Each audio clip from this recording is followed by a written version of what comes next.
Namaste, welcome to iDream Inside Politics with Kavita.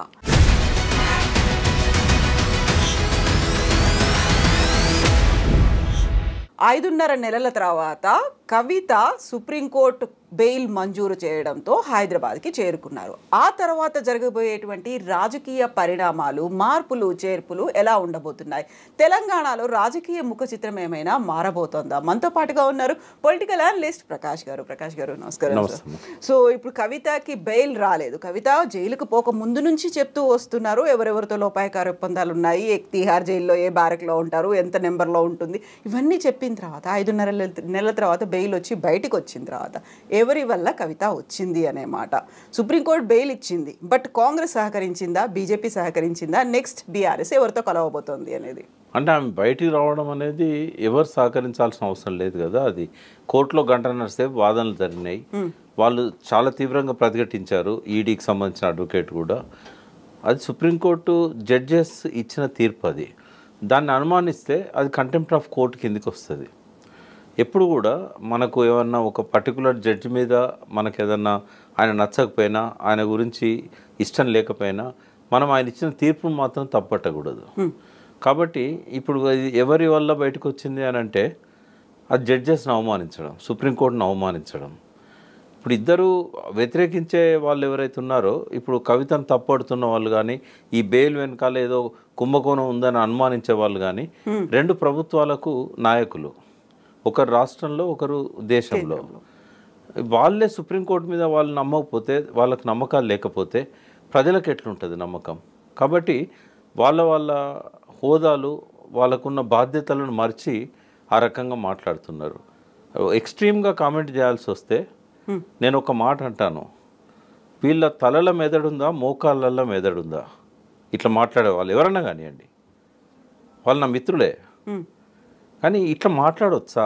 ఒక supreme court judge ఇచ్చిన బెయిల్ని ఏదో BJP మెహర్బానీతో బయటకు వచ్చింది, వాళ్ళతో కుమ్మక్కైలు కాబట్టి బెయిల్ వచ్చింది అని మాట్లాడితే న్యాయ వ్యవస్థ మీద వీళ్ళ గౌరవం ఉన్నట్ట? రాజ్యాంగం మీద ప్రమాణం చేసి పదవులు చేపట్టారు కదా, వాళ్ళకి ఏమాత్రం గౌరవం ఉందా రాజ్యాంగం మీద? ఇట్లా మాట్లాడవచ్చా? కాబట్టి ఆ మాటలు ఎవరెవరైతే మాట్లాడినలో వాళ్ళు వెనక్కి తీసుకోవాలి, వాళ్ళు సుప్రీంకోర్టుకి క్షమాపణలు చెప్పాలి. అట్లా మాట్లాడడం కరెక్ట్ కాదు. అటువంటి మాటలు అవి నిరాధారమైనవి, ఎవరు కూడా వాటిని నమ్మరు. ఇంకోటి, ఒకవేళ అట్లా మేనేజ్ చేసి బెయిల్ తెచ్చుకోదలుచుకుంటే అరెస్టే కాదు కదా.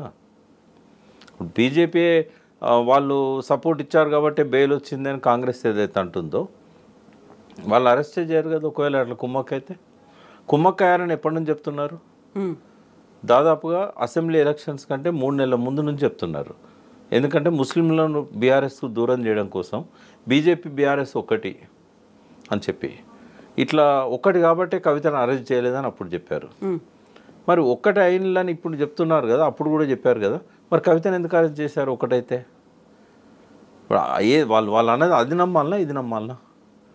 బీజేపీతో అండర్స్టాండింగ్ ఉంటే కవిత అరెస్టే కాదు కదా, జైలుకే పోదు కదా.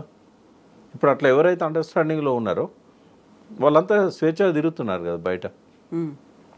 కాబట్టి ఇటువంటివన్నీ కూడా రాజకీయమైన వ్యాఖ్యలు, అవి నిరాధారమైనవి. అటువంటి వ్యాఖ్యలు చేయడం వల్ల వాళ్ళకున్న హుందాతనం తగ్గుతుంది. ఇప్పుడు కేసీఆర్ బీజేపీతో ఒక లోపాయకారి ఒప్పందాన్ని కుదుర్చుకున్నారు. అందువల్లే కనీసం మాకు ఓటు వేయకపోయినా పర్లేదు, మాకు ఓటు రాకపోయినా పడకపోయినా పర్లేదు, కాంగ్రెస్కి వెళ్లకుండా ఉండాలంటే బీజేపీకి ఓటు వేయండి అని ఇన్సైడ్గా చెప్పారు. కాబట్టే బీజేపీ వాళ్ళకి నెంబర్ ఎక్కువ వచ్చింది అండ్ కాంగ్రెస్కి ఈసారి తగ్గింది, లేకుంటే సమంగా ఉంది, ఎక్స్పెక్ట్ చేసిన దానికంటే కాంగ్రెస్కి తగ్గింది అనేది. అందులో భాగంగానే కంటిన్యూయేషన్ ఇప్పుడు కవిత బెయిల్ అనే వాదనలు, లేకపోతే కాంగ్రెస్ చేస్తున్న ఆరోపణలు ఎలా చూస్తారు మీరు? అంటే ఇప్పుడు బీజేపీ కనీసం 90 దాకా వస్తే కేసీఆర్ ఒకవేళ కుమ్మక్కైతే 10% యాడ్ చేస్తాడు. కానీ 90 దాకా బీజేపీని తీసుకొచ్చింది ఎవరు? రేవంత్ రెడ్డి కాదా? ఎన్నోసార్లు మాట్లాడుకున్నాం. క్యాండిడేట్ల పేర్లతో సహా చెప్పాను నేను. ఇక్కడ బలహీనమైన క్యాండిడేట్ని ఎందుకు పెట్టాడు, ఇక్కడ ఒక బలమైన క్యాండిడేట్ను వేరే నియోజకవర్గానికి ఇన్ఛార్జ్కి ఎట్లా పంపగలిగాడు అంటే ఈయనకున్న అండర్స్టాండింగ్తోనే మోడీతో ఇవన్నీ చేయగలిగాడు. ఇప్పుడు నేను మళ్ళీ చెప్తున్నా, భౌతికంగా మాత్రమే రేవంత్ రెడ్డి కాంగ్రెస్లో ఉన్నాడు, మానసికంగా ఇది not in the Congress. Chandrababu చేతిలో ఉన్నాడు. చంద్రబాబు ఎవరి చేతిలో ఉన్నాడు? మోడీ చేతిలో ఉన్నాడు. కాబట్టి ఈ నెక్సెస్ని మర్చిపోవద్దు మనం. ఏది మాట్లాడినా కూడా రేవంత్ రెడ్డికి ఆ బీజేపీతో ఉన్న అనుబంధం వల్లనే 8 మంది గెలవగలిగారు. లేకుంటే నేను చెప్తున్నా కదా, రేవంత్ రెడ్డి కనుక పట్టుదలతోని ఫైట్ చేసి ఉంటే ఒక్క క్యాండిడేట్ కూడా బీజేపీ గెలిచే పరిస్థితి లేదు. ఆయన అప్పుడే అధికారంలోకి వచ్చారు, ఇంకా టీఆర్ఎస్కి ఉండే అవకాశం. అయితే ఈయన బీజేపీతో కుమ్మక్కు కావడం వల్ల టీఆర్ఎస్ గెలిచే అవకాశాన్ని పోగొట్టుకున్నది. ఎందుకంటే చాలా నియోజకవర్గాల్లో ట్రయాంగిల్ ఫైట్స్ లేకపోవడం వల్ల బీజేపీకి లాభించింది. అది ఎందుకు చేసిండు అనేదానికి కూడా నేను చెప్పాను. ఏమనంటే రేవంత్ రెడ్డి అనేదానికంటే కాంగ్రెస్ పార్టీ అధికారంలోకి రావడానికి పరోక్షంగా సహకరించింది మోడీ. దూకుడుగా వెళ్తున్న బీజేపీని తగ్గించాడు సంజయ్ని వెనక్కి లాగి. దానివల్ల ఏమైంది, ట్రయాంగిల్ కంటెస్ట్ అనేది చాలా నియోజకవర్గాల్లో లేకుండా పోయింది. సంజయ్ ఉండుంటే అలా కేసీఆర్ సీఎం. సంజయ్ని ఎందుకు వెనక్కి లాగాడు అంటే కేసీఆర్ను రానియకూడదు, అది కాంగ్రెస్కి హెల్ప్ చేయాలని కాదు, రేవంత్ రెడ్డిని సీఎం చేయాలని కాదు. అప్పుడు ఆ క్యాండిడేట్ సీఎం రేవంత్ రెడ్డి అవుతారు అనేది కూడా మోడీ దృష్టిలో లేకపోవచ్చు. బట్ ఆయనకున్న దేశంలో ఇద్దరే ప్రధాన శత్రువులు, ఒకరు అరవింద్ కేజ్రీవాల్, ఒకరు కేసీఆర్. ఇంకొకరికి ఎవరికి బీజేపీని ఢీకొనే సత్తా లేదు. అంటే ఏ మేరకైనా ఇద్దరికి కూడా లేదు. వాస్తవంగా బీజేపీని ఢీకొనే సత్తా వీళ్ళిద్దరికి కూడా లేదు. కానీ ఏదో ఒక ప్రయత్నం చిన్నగానైనా మొదలుపెట్టారు.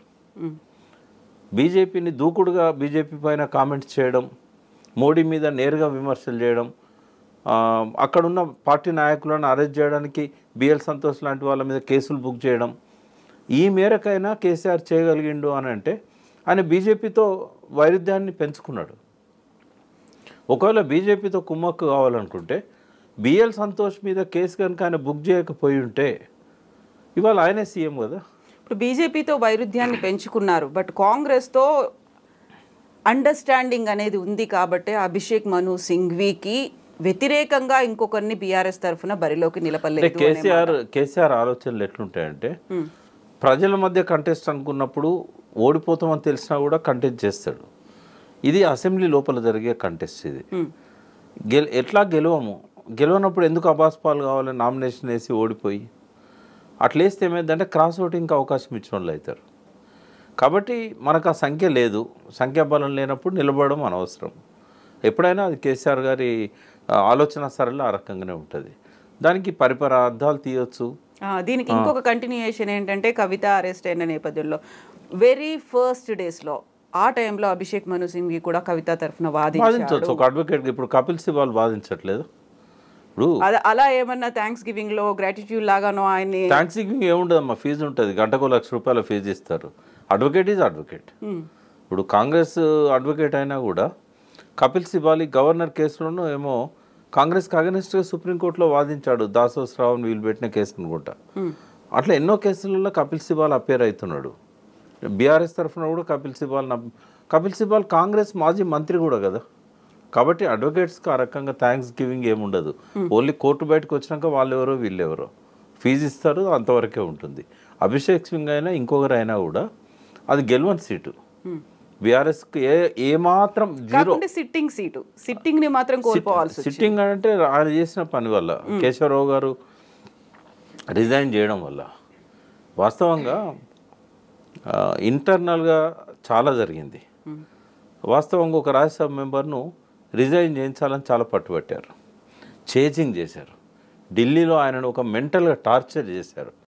ఒకటే ఒక్క కారణం, అభిషేక్ సింఘ్వికి సీటు కావాలి. సోనియా గాంధీ గారు చెప్పారు, మీరేం చేస్తారో నాకు తెలియదు, ఆయనను మీ స్టేట్ నుంచి రాజ్యసభ మెంబర్ చేయమన్నారు. ఇప్పుడు ఖాళీలు లేవు. అప్పుడు కేశవరావు గారి కంటే రిజిగ్నేషన్ ముందు మీరు రిజైన్ చేయాల్సిందే. ఏ పార్టీకి చెందిన ఎంపీ? బీఆర్ఎస్ పార్టీకి. సో బీఆర్ఎస్ పార్టీ ఎంపీని కాంగ్రెస్ వాళ్ళు రిజైన్ చేయించి మీకు స్టేట్లో మినిస్టర్ ఇస్తాం, ఎమ్మెల్సీ ఇచ్చి మినిస్టర్ ఇస్తాం, ఇట్లాంటి ప్రలోభాలకు గురి చేశారు.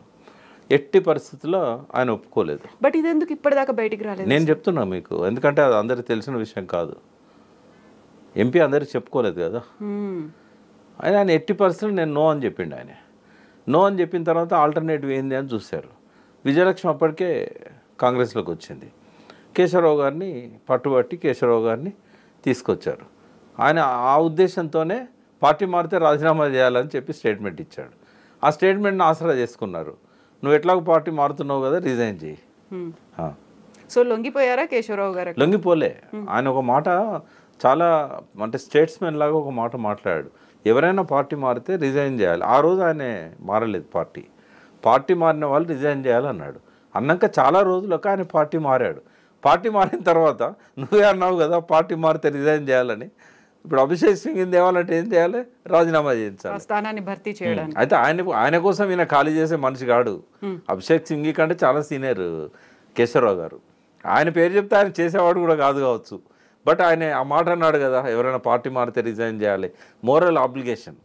ఎప్పుడైతే ఆయన అన్నాడో ఆ వీక్నెస్ని పట్టుకొని నువ్వు రిజైన్ చేయి, పార్టీ మారినావు కదా, నీకు అడ్వైజర్ ఇస్తాం. ఇది జరిగింది.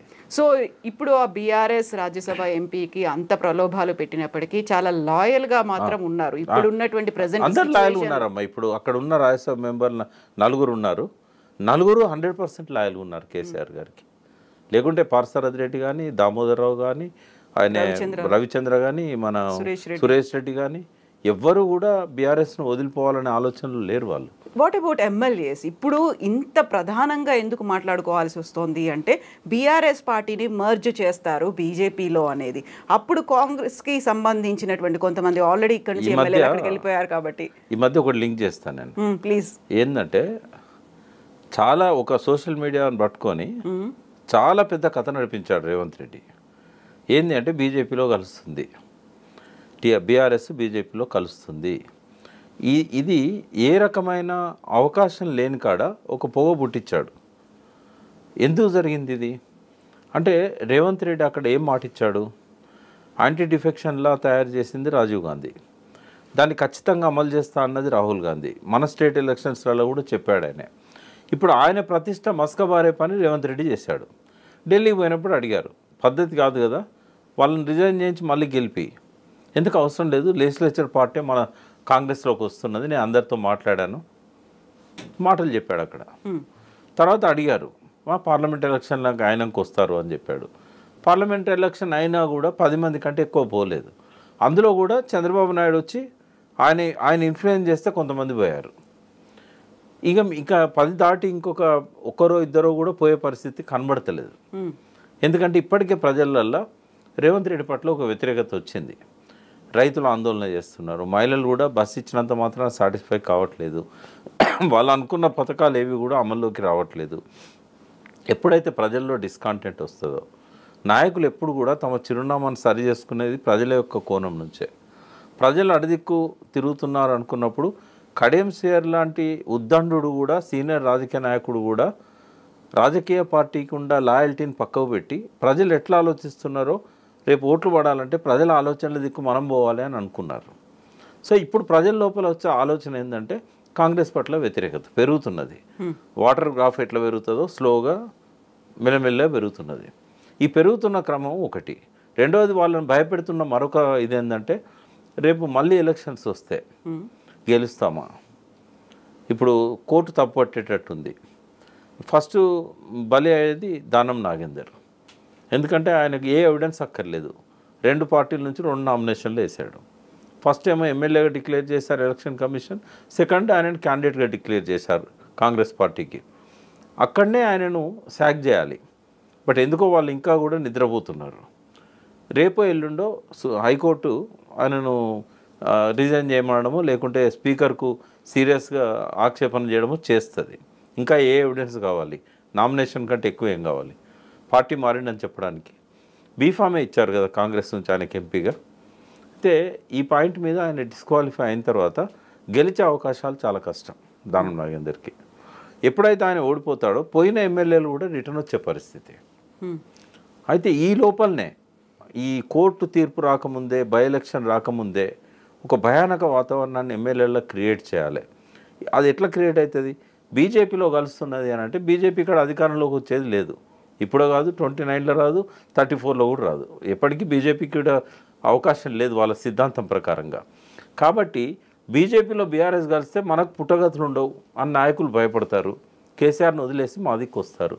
అధికార పార్టీ కాబట్టి ఏమో హామీలు ఇస్తారు, పదవులు ఇస్తామంటారు, డబ్బు ఇస్తామంటారు, ఏదో చేస్తారు. ఈ వాతావరణాన్ని క్రియేట్ చేయడానికి ఒక ఉద్దండుడైన లబ్ధప్రతిష్ఠుడైన ఒక సీనియర్ సోషల్ మీడియా కింగ్ను పట్టుకొని ఆయనతోని డ్రామా అంతా నడిపించి మళ్ళీ ఆయనతో నడిపిన డ్రామా సరిపోదని చెప్పి సాక్షాత్తు ముఖ్యమంత్రే ప్రకటించాడు. ఆయన గవర్నర్ అవుతాడు కేసీఆర్, ఆయన కొడుకు కేంద్ర మంత్రి అవుతాడు. అంటే దీన్ని అయితే మనం చిల్లర మాటలని నేను చెప్పగలుగుతా. అవసరమా ఇది రేవంత్ రెడ్డికి? ఇప్పుడు ఒక రాష్ట్రానికి ముఖ్యమంత్రి, నీకు అవసరమా? ఏ పార్టీ నాయకుడు ఏ పార్టీతో కలుస్తున్నాడు అనేది ఆధారాలు లేకుండా అట్లా మాట్లాడవచ్చా? నీ ఇంటెలిజెన్స్ రిపోర్ట్ ఉంటే బయటపెట్టు. ఇంటెలిజెన్స్ రిపోర్ట్ నిజంగానే కేసీఆర్ కుమ్మక్క అవుతున్నాడు బీజేపీతోని అనేదన్నా ఉన్నట్టయితే బయటపెట్టు. అయితే ఇవన్నీ ఇన్ని రకాల నరేషన్స్ రావడానికి, సోషల్ మీడియాలో ఇంత ప్రచారం జరగడానికి ప్రధానమైనటువంటి కారణం కవిత అరెస్ట్కి సంబంధించి, ఆ తర్వాత బెయిల్ మీద బయటికి వచ్చిన తర్వాత ఇంకా ఎక్కువగా మ్యాసివ్గా సర్క్యులేట్ అవుతున్నాయి, స్ప్రెడ్ అవుతున్నాయి. బట్ ఇప్పటికీ కూడా కేసీఆర్ ఎందుకని మాట్లాడలేకపోతున్నారు? అసెంబ్లీ ఎన్నికల తర్వాత, ఆ తర్వాత పార్లమెంట్ ఎన్నికల తర్వాత, కవిత అరెస్ట్ తర్వాత, విడుదల తర్వాత ఇప్పటిదాకా ఎందుకు కేసీఆర్ బయటికి రాలేదు, మాట్లాడట్లేదు? ఏం మాట్లాడాలి? ఇన్ని స్పెక్యులేషన్స్ ఉన్నాయి. మళ్ళీ కార్యకర్తల్లో మనోభావాలు లేకుంటే వాళ్ళని రెజ్యూనేట్ చేయాలి, మళ్ళీ మన అధికారంలోకి రావాలి అనుకుంటే మాట్లాడాల్సినటువంటి అవసరం లేదా? నేను అనేది ఏంటంటే, ఇవాళ ఇప్పుడు ఇమ్మీడియట్గా ఆయన వచ్చి ఖండించండి అనుకోండి, రేపు ఇంకొక వాదనతో వాళ్ళు ముందుకు వస్తారు. ప్రజలంతా నమ్మనియండి, పీక్కి వెళ్ళినాక కానీ కేసీఆర్ రాడు. ఎప్పుడు కూడా ఆయన నేచర్ ఎట్లుంటుందంటే, ఏదన్నా ఒక అపవాదో లేకపోతే ఇంకోటో స్ప్రెడ్ కావడం మొదలైంది అనుకోండి, కానీ అండి ఇంకెంత స్ప్రెడ్ చేస్తారో చూద్దాం. ఎందుకంటే ఇప్పుడు దీన్ని ఇక్కడనే నేను కట్ చేసింది అనుకోండి, ఇంకోటి మొదలు పెడతారు, నడవనియండి అని అంటాడు ఆయన. ఆయన నేచర్ అది. ఆయన మొత్తం స్ప్రెడ్ అయిన తర్వాత అప్పుడు వచ్చి ఆయన మాట చెప్తాడు, దానికి వాల్యూ ఉంటుంది. బట్ ఇదే స్ట్రాటజీని ఎన్నికల సమయంలో అప్పటిదాకా వదిలేసి, అప్పటిదాకా ఎవరితో కలవకుండా, ప్రజల్లో తిరగకుండా, ప్రచారాలకి దేనికి వెళ్లకుండా, చివరిలో ఎన్నికల ముందు మ్యాసివ్గా తిరిగినప్పటికీ కూడా ప్రజలు నమ్మలేదు అని. అంటే కొన్నిసార్లు ఓవర్ కాన్ఫిడెన్స్ ఎట్లుంటుందో ఒక ఎగ్జాంపుల్ చెప్తా. ఒకసారి మిర్యాలగూడ కాన్స్టిట్యున్సీలో, హాలియా కాన్స్టిట్యున్సీ, నాగార్జున సాగర్, అంతకుముందు హాలియా ఉండే, జానారెడ్డి గారు వరుసగా ఎన్నికవ్వకుంటూ వస్తున్నాడు. ఒకసారి ఏం చేసిండంటే, నేను పోను నామినేషన్ వేయనన్నాడు. అది నామినేషన్ వేసి నేను విజిటే చేయను, ప్రచారమే చేయను అన్నాడు. ఓడిపోయాడు. అంటే ఎన్టీ రామారావు కల్వకుర్తిలో నేను అన్ని తిరుగుతున్నారు, మీరు మీ కాన్స్టిట్యున్సీకి పోవట్లేదు అని వాళ్ళ సెక్రటరీ అడిగితే, ఆడ నా చెప్పు పెట్టినా గెలుస్తుంది అని అన్నాడు. ప్రజలంతా అభిమానిస్తారు నన్ను అన్నాడు. ఓడిపోయాడు. అంటే మితిమీరిన ఆత్మవిశ్వాసం, దాన్ని ఇంకో భాషలో అహంకారం, అహంభావం అని కూడా అంటారు. మితిమీరిన ఆత్మవిశ్వాసం కేసీఆర్లో ఉండే, కేటీఆర్లో ఉండే. అందుకే వాళ్ళు మేము గెలుస్తాము, మాకు ఎదురు లేదు అని. సరే, కేటీఆర్ గారు వారు అనుకున్న సాధించిండ్రు. అవుట్ ఆఫ్ 28లో 24 వారు తెచ్చుకోగలిగారు. ఇదే మోస్ట్ సక్సెస్ఫుల్ లీడర్ ఇక్కడ హైదరాబాద్ సంబంధించి, సరౌండింగ్ సంబంధించి. కానీ రూరల్ మొత్తం గాలికి వదిలేశారు. కేటీఆర్ ఇక్కడ ఎట్లా కష్టపడ్డాడో, రూరల్లో కనుక ఎవరో ఒకరు కష్టపడి ఉంటే డెఫినెట్గా కేసీఆర్ లేకుంటే హరీష్ రావు వారికి ఆ బాధ్యతలు ఇచ్చి నిలబెట్టుంటే ఖచ్చితంగా అధికారం వచ్చేది. కానీ అక్కడ వ్యాక్యూమ్ ఏర్పడ్డది. కేసీఆర్ ఏమనుకున్నాడు, నా మాటే వేదం, ఎందుకంటే ప్రజలకు నేను ఇన్ని చేశాను. ఆయన ఎప్పుడైతే ప్రజలను అడ్రస్ చేస్తూ వేల సంఖ్యలో వచ్చిన జనాన్ని చూసి వీళ్ళు ఓట్లేస్తే చాలు గెలుస్తారు, కానీ అదే ప్రజలు తెల్లారి రాహుల్ గాంధీ మీటింగ్లో ఉంటారు, అదే ప్రజలు తెల్లవారి రేవంత్ రెడ్డి మీటింగ్లో ఉంటారు, మోడీ మీటింగ్లో కూడా వాళ్ళే ఉంటారు. అంటే ఎవరు డబ్బులు ఇచ్చి వెహికల్ ఎక్కిస్తే వాళ్ళు వస్తూనే ఉంటారు మీటింగ్లకు. అందుకే తెచ్చిన జనం అనే విషయాన్ని కేసీఆర్కు తెలుసు. అది ఆయన డబ్బులు ఇస్తేనే కదా వాళ్ళు తీసుకొచ్చింది. మరి వచ్చిన జనాన్ని మెచ్చిన జనమా తెచ్చిన జనమా అనేది ఆలోచించాలి కదా. అక్కడ ఘోరంగా ఫెయిల్ అయ్యండి ఆయన. రెండవది, ఆయన మాటలలో పదం లేదు, ఆ ఉత్సాహం కనబడలేదు. ప్రజల లోపల ఉన్న అనేక అనుమానాల మీద ఒక్క నివృత్తి చేసే ఒక్క మాట కూడా ఆయన మాట్లాడలేదు. సో ఇప్పుడు కవిత బయటకు వచ్చిన తర్వాత ఆ డౌట్స్ అనేవి ఇంకా పెరిగిపోతున్నాయి కాబట్టి కనీసం ఇప్పటికైనా సమయం ఆసన్నమైంది అని అనిపించట్లేదు. ప్రజలల్లో బీజేపీ బీఆర్ఎస్ ఒకటి అనేది ఎక్కడ కూడా నమ్మట్లేదమ్మా. ముస్లింలల్లో ప్రచారం చేశారు, ఇప్పుడు అక్కడ కూడా డౌట్స్ క్రియేట్ అయినాయి. ఒక్కటైతే కవిత ఎందుకు ఇంతకాలం జైల్లో ఉంటుంది? బయటకు వచ్చిన తర్వాత తను చేసినటువంటి వ్యాఖ్యలు కూడా, నేను మొండిని ఇప్పుడు జగమొండిని అయ్యాను, వడ్డీతో సహా చెల్లిస్తా, ఎవరికి ఆ వార్నింగ్? ఆమె ఎవరైతే కష్టపెట్టినలో వాళ్ళకు వడ్డీతో సహా చెల్లిస్తా అన్నది అంటే బీజేపీ. కాబట్టి ఆమె వచ్చిన తర్వాత బీజేపీకి అగనిస్ట్గానే ఆమె కార్యక్రమాలు ఇవన్నీ కూడా ఉంటాయి. ఇప్పుడు వీళ్ళు అధికారంలో లేరు కాబట్టి మోడీ చేయగలిగింది ఏం లేదు వీళ్ళను. ఇక మా అంటే కేటీఆర్ మీద ఈడీ నోటీసులు ఇస్తుండొచ్చు, ఏదైనా ఉంటే కేసీఆర్ మీద ఇస్తుండొచ్చు, అంత మించి ఆయన చేయగలిగింది ఏం లేదు. కానీ ఎప్పటికైనా మోడీ కేసీఆర్ను లేవకుండా తొక్కేయాలనేది ఆయన లక్ష్యం. ఎందుకంటే ఏమన్నా వేరే రాష్ట్రాల్లో ప్రభావితం చేయగలిగితే అది ఈయనే చేయగలుగుతాడని అసెంబ్లీ ఎన్నికలకు ముందు మోడీకి ఉన్న అవగాహన. బట్ ఇప్పుడు ఇక ఆయన ఆల్రెడీ సక్సెస్ఫుల్ అయింది ఆయన. ఎందుకంటే కేసీఆర్ను లేవకుండా చేయగలిగాడు. మళ్ళీ 3 ఏళ్ళ తర్వాత కదా కేసీఆర్ మళ్ళీ లేస్తాడా లేదా అనేది మళ్ళీ 3 ఏళ్ల కాలయాపన అయిపోవట్లేదా మరి? అంటే ఎప్పుడు కూడా రాజకీయ నాయకుడు ఎలక్షన్స్ వచ్చేదాకా అంత సీరియస్గా దాని మీద రియాక్ట్ కాడు. వేరే ఇష్యూస్ చాలా ఉంటాయి. కాకుంటే ప్రభుత్వంలో ఉన్న వాళ్ళకి వేరే ఇష్యూస్ ఉండొచ్చు. ప్రతిపక్షంలో ఉన్నారు అనుకున్నప్పుడు 10 ఏళ్ల పాటు ప్రభుత్వాన్ని రన్ చేసిన తర్వాత ఇప్పుడు ఫోకస్ పెట్టాల్సినటువంటి అంశాలు అటు పార్టీనైనా చూసుకోవాలి, లేకుంటే సమస్యల మీదైనా పోరాటం చేయాలి. అది కాదు తన సొంత కుటుంబ సభ్యురాలు తన కూతురు అరెస్ట్ అయ్యి వెళ్ళిన తర్వాత కూడా మాట్లాడకపోవడం, కనీసం ఇప్పటికైనా బయటకు వచ్చి మాట్లాడతారా? ఒక దిశానిర్దేశం అనేది అంటే ఆయన ఎలక్షన్స్ టైంలోనే కవిత గురించి మాట్లాడాడు. మళ్ళీ మాట్లాడినా అదే మాట్లాడాలి, కొత్తగా మాట్లాడేది అయితే ఏముండదు. ఇప్పుడు ఈ మాట కవిత చెప్పిన మాట, పార్టీ పరంగా వచ్చిన మాట, వడ్డీతో సహా చెల్లిస్తాననే మాట. అంటే కవిత ఇండివిజువల్గా జైలు నుంచి వచ్చింది కాబట్టి ఆ కోపాన్ని ఆమె మీడియా ద్వారా చేసింది. బట్ నేను అనుకునేది వడ్డీతో సహా చేయగలగడానికి ఆమె దగ్గర ఉన్న వెపన్స్ ఏంటి? బీజేపీ చేసే స్కామ్స్ను కానీ బీజేపీ నాయకుల యొక్క వాళ్ళ మీద ఏమన్నా ఉంటే ఆ విషయాలు బయటపెట్టగలుగుతుంది. కేంద్ర ప్రభుత్వ విధానాలను వ్యతిరేకించగలుగుతుంది. ఆ విషయంలో ఆమె యాక్టివ్గా ఉండొచ్చు. బట్ ఒకటి నేను జైలు పోయిన వాళ్ళ గురించి ఒక కామెంట్ చేయాలనుకున్నా. అంటే ఏ రాజకీయ నాయకుడైనా అతనికి ప్రశాంతత అనేది లేకుండా పోయింది. అంటే లాస్ట్ 25-30 ఇయర్స్. ఎందుకు అనంటే మనకు వావిలాల గోపాలకృష్ణ లాంటి వాళ్ళు రాజకీయాల్లో ఉన్నప్పుడు, సుందరయ్య, తరిమెల నాగిరెడ్డి, ఓంకార్ ఇట్లాంటి వాళ్ళు ఉన్నప్పుడు వాళ్ళు ఓన్లీ విధానాలు, రాజకీయాలు, ప్రజల సమస్యల గురించి తప్ప ఇక వేరే వ్యాపకాలు వాళ్ళకు ఉండేటివి కావు. కానీ ఎప్పుడైతే 90s నుంచి డబ్బు ప్రధానమైందో ఈ డబ్బు సంపాదించడం అనేది ఒక మెయిన్ యాక్టివిటీ అవుతుంది పొలిటీషియన్కి. ఫస్ట్ బాగా ఖర్చు పెడతాడు, ఖర్చు పెట్టడానికి బాగా అప్పులు చేస్తాడు. తర్వాత నిత్యావసర ఖర్చు కూడా ఎంత ఉంటుందంటే ఒక రోజుకు ₹1,00,000 ఖర్చు పెట్టని వాడు కనీసం ఎమ్మెల్యే స్థాయిలో కూడా నిలబడలేడు. అంటే నెలకు 30 లక్షలు కావాలి. అది కూడా మీడియాకు దొరకకుండా, కరప్షన్ బయటికి రాకుండా చేయాలి. అది ఏ నాయకుడైనా అట్లున్నప్పుడు ఏమవుతుందంటే వీళ్ళకు ఈ టెన్షన్లు, ఈ నెత్తి నొప్పులు, ఈ మేనేజ్మెంట్లు ఇదే సరిపోతుంది. ఒంటరిగా వాళ్ళకు దొరికేది ఒక 5 మినిట్స్ వాష్రూమ్లో. ఆ వాష్రూమ్లో కూడా ఫోన్లు వస్తూనే ఉంటాయి, ఫోన్లు పట్టుకపోతారు. ఇంకా నీకు వాళ్లకు నేనేంది, నా లక్ష్యాలేంటి, నా రోడ్ మ్యాప్ ఏంది, నా ప్రణాళిక ఏంది, ఇవన్నీ ఆలోచించడానికి ఏ రాజకీయ నాయకునికి టైం దొరకదు. ఒకవేళ అట్లా టైం దొరికిందనుకో వాడిని దూకుండా ఎవరు ఆపలేరు. అది జగన్ కావచ్చు, అది రేవంత్ రెడ్డి కావచ్చు, అది కవిత కావచ్చు. ఇప్పుడు ఆమె రేపు సీఎం క్యాండిడేట్గా ప్రొజెక్ట్ అవుతుంది. రేపు రాబోయే ఎన్నికల్లో ఈమె జైలు నుంచి వచ్చినప్పుడు ఆ జరిగిన హంగామా కానీ, ఆమె లోపల ఆ దూకుడుతనం కానీ అదేం చూపెడుతున్నది అని అంటే ఆమె నెక్స్ట్ తెలంగాణకు సీఎం క్యాండిడేట్ కాబోతున్నది.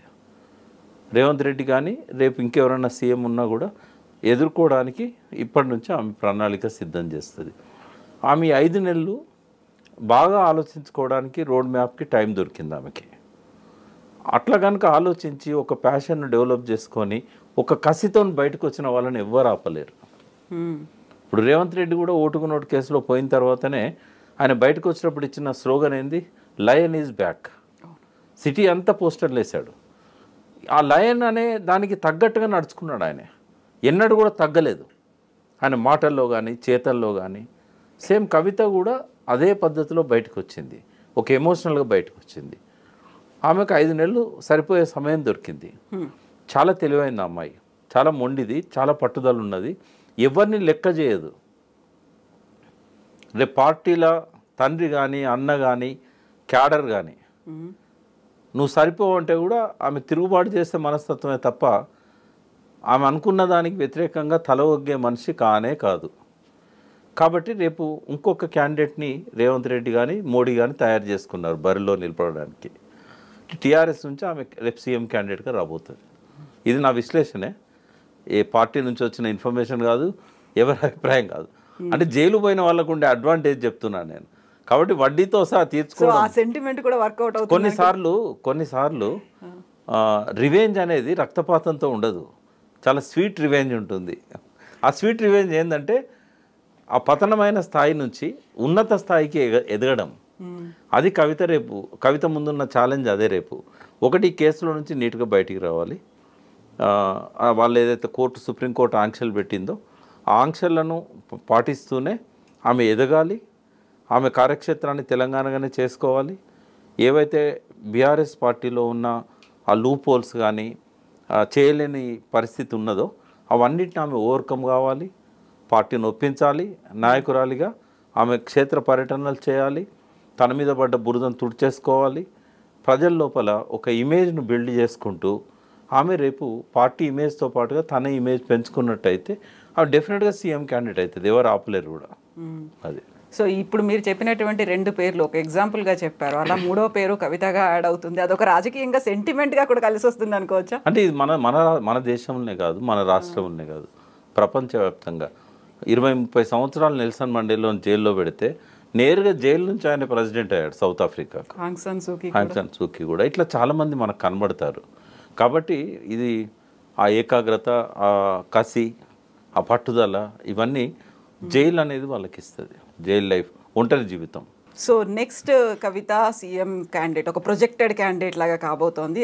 దానికి తగ్గట్టుగా వ్యూహాలు, ఇలాంటి ప్రణాళికలు అన్నీ కూడా అది మనసులో పెట్టుకొని ఆమెను ముగ్గలోనే తుంచేయాలని దాంతో ఈ ఆరోపణలు స్టార్ట్ అయినాయి. అంటే ఇప్పటిదాకా పడ్డ బురద సరిపోదు కవిత మీద. ఈ సుప్రీంకోర్టులో బెయిల్ రావడం కూడా బీజేపీతో కుమ్మక్కు కావడమే అని అంటే ఆమెను మలినం చేయడం, ఆమె మీద బురద చల్లడం. కాబట్టి వాళ్ళు కూడా చాలా క్లేవర్ పొలిటీషియన్స్.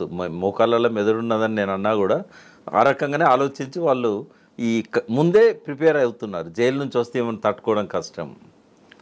రేవంత్ రెడ్డికి ఆ అనుభవం ఉంది కాబట్టి ఆ ముందు నుంచి ఆ బాణాలన్నీ కూడా సంధిస్తున్నారు. ఎస్ అండి. Thank you so much Prakash గారు. Thank you.